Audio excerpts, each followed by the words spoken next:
Brink takes place on the Ark. It's an immense artificial floating city at sea, built as part of a contemporary green vision, but now existing in 2045, and having lost contact about 20 years beforehand with the rest of the Earth, it exists in complete isolation with what were originally sustainable resources now in limited supply.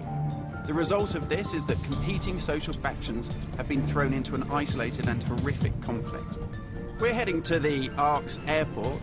This was the original location that celebrities flew in and out of and had their photo opportunities, but it's also, because it's been deserted and disused for 20 years, the ideal location for me to show you a couple of the game's features in the absence of any enemies. Now, Brink uses those same familiar shooter controls that you're used to, but without the artificial constraints, because we've developed a new system that we're calling S.M.A.R.T. It stands for Smooth Movement Across Random Terrain. If you walk up to something that's an obstacle, just as you would do in any other shooter, you'll stop. But if you want to try and indicate to the game that you want to get somewhere as quickly as possible, using this smart button, you're able to vault, mantle, and climb with ease. And this is a cool system for helping you navigate through the game, but it's not an autopilot. You don't enter a canned animation that you can't get out of. It's great for advanced players too.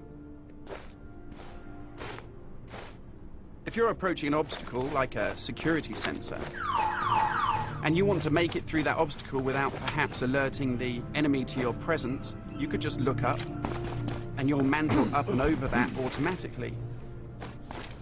And by the same token, if you use your same smart button just running towards something and looking down, you'll indicate to the game that you're able to slide under something. And this is really important because in Brink, we want you to be able to make tactical decisions about where you go and how you play. It's not a rail shooter where you're on a kind of minecart witnessing canned cinematics.